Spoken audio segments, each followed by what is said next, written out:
Let's continue to the next material. This is about grammar. Tentang tata bahasa atau grammar yang terkandung di dalam email yang sudah tadi dipelajari. And the focus of our grammar study today is present tense, verbal, and nominal sentence. Apa sih kalimat verbal dan nominal itu? Nah, please look at the sentence in green color. Kalimat yang berwarna hijau di sini adalah contoh dari kalimat verbal. Ada I have lots of hobbies, I like music, I don't play any instrument. Itu contoh dari kalimat verbal. Lalu yang bercetak merah, nominal sentence, kalimat nominal. My name is Hannah. I'm in the basketball team. My favorite subjects are art and geography. Itu contoh dari kalimat nominal. Mari kita bahas satu per satu.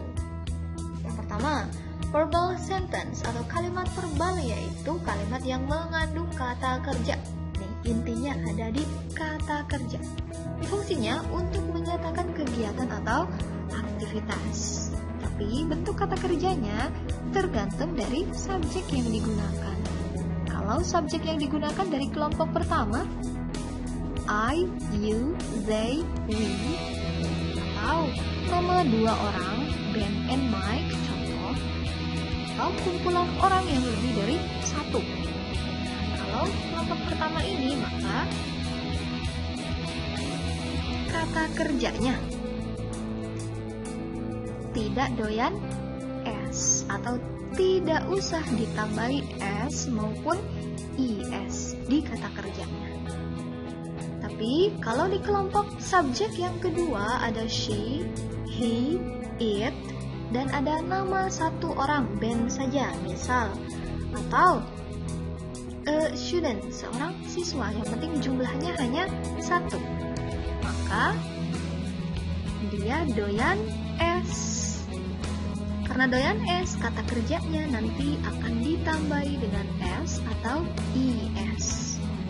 Bedanya ya, kelompok subjek Mbak Ayu dan Mbak Dewi tidak doyan S, dan kelompok subjek she doyan S. Contoh penerapan dalam kalimatnya. Yang pertama, I eat sandwich. Saya memakan sandwich. Ini adalah kalimat verbal yang mengandung kata kerja, yaitu eat, memakan. Itu bentuk dari kata kerja. Karena subjeknya I, maka kata kerja it-nya tidak doyan S, tidak usah ditambahi S maupun IS. Sebaliknya, kalau subjeknya diganti dari kelompok yang kedua, she, maka kata kerja it-nya ditambahi menjadi eats. Ada S-nya. She eats sandwich. Dia memakan sandwich. Itu ya bedanya antara subjek kelompok pertama, kata kerja tidak usah ditambahi apapun, asli bentuknya. Untuk kelompok subjek yang kedua, she, he, it, kata kerjanya harus ditambahi S. Contoh selanjutnya, you go to school today. Kamu pergi ke sekolah hari ini. Pergi sebagai kata kerjanya di sini tidak usah ditambahi S karena subjeknya you. Tapi kalau subjeknya diganti menjadi he, kata perginya go-nya ditambahi IS menjadi he goes to school today. Maknanya sama. Go pergi, goes juga pergi, cuma bentuk kata kerjanya berbeda karena subjeknya juga berbeda. Contoh terakhir, they have new bag. Mereka mempunyai tas baru. Mempunyai, kata have di sini kata kerja. Tapi kalau kata have digunakan pada subjek she, maka berubah menjadi has. She has new bag. Dia mempunyai tas baru. Ya, karena doyan S. Dari have dia berubah menjadi has.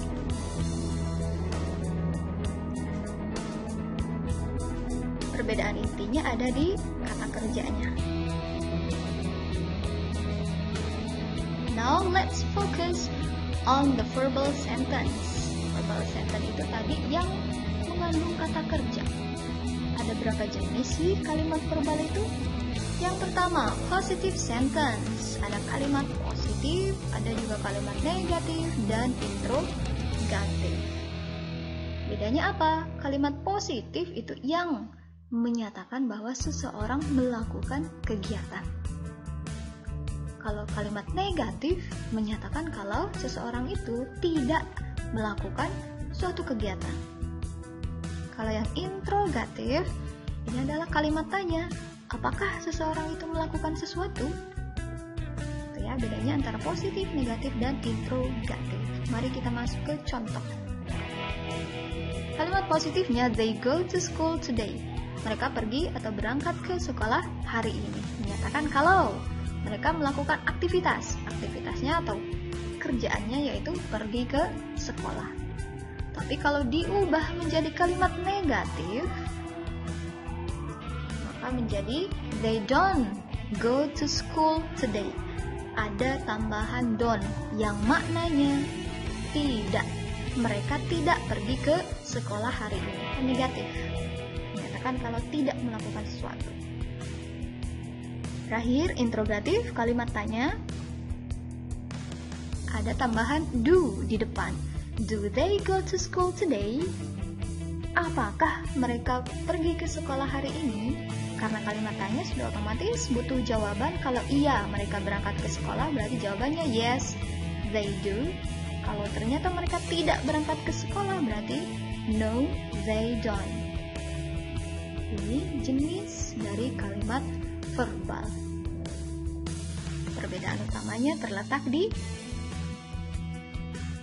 interrogatif, ada tambahan do di paling depan yang artinya apakah.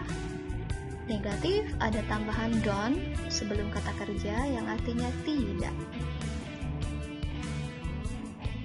Next, masih kalimat verbal, tapi tinggal yang kalimat verbal doyan S. Subjeknya yang doyan S. Ada she, he, dan it. Sama, ada positif, negatif, dan interrogatif. Contohnya, she goes to school today. Dia pergi ke sekolah hari ini karena subjeknya she, kata kerja go-nya jadi tambahan es. She goes to school. Ya, doyan S. Lalu, jika diubah menjadi negatif, maka she doesn't go to school today. Doesn't-nya ini bermakna tidak. Dia tidak pergi ke sekolah hari ini. Silakan dicermati yang di kalimat positif kata kerjanya mengandung S. Di kalimat negatif, kata kerjanya kembali lagi ke bentuk awal go. Karena S-nya sudah terpakai di kata doesn't. Ya. Terakhir, interrogatif di paling depan, tambahannya bukan do, tapi does, karena doyan S. Does she go to school today? Apakah dia berangkat ke sekolah hari ini?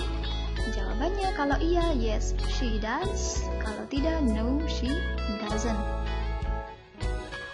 Ya, perbedaan yang doyan S. Kata kerjanya ada S-nya, interrogatifnya apakahnya pakai does, negatifnya tidaknya pakai doesn't. Now let's move to nominal sentence. Kalimat nominal itu adalah kalimat yang tidak mengandung kata kerja. Kebalikannya dengan yang tadi ya, tidak punya kata kerja, tapi yang dia miliki adalah to be, is, am, dan are. To be, am khusus untuk subjek I saja. To be, are dipakai untuk subjek you, they, we, dan juga subjek yang lebih dari satu orang. Terakhir, subjeknya she, he, it, atau hanya nama satu orang saja, maka to be-nya menggunakan is. Ya, kalau kalimat sudah mengandung is, am, are, berarti itu kemungkinan tandanya dia adalah kalimat nominal. Contohnya, I am beautiful. I sebagai subjek, am sebagai to be, beautiful-nya di sini dia sebagai adjective atau kata sifat. I'm beautiful, saya cantik. Ya, cantik termasuk kata sifat atau adjective. Contoh kedua, we are students. Kami adalah siswa atau murid. We sebagai subjek, are sebagai to be, students di sini sebagai identitas yang bentuknya adalah noun atau kata benda. Student itu kata benda. Terakhir, she is at home.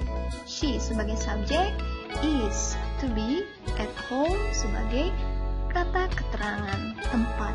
She is at home, dia berada di rumah. Nah, at home-nya di sini disebut sebagai adverb atau keterangan. Keterangannya keterangan tempat.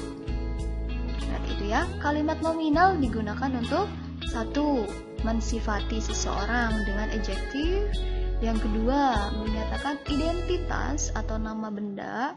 Yang ketiga, menyatakan posisi atau tempat di mana sih dia berada.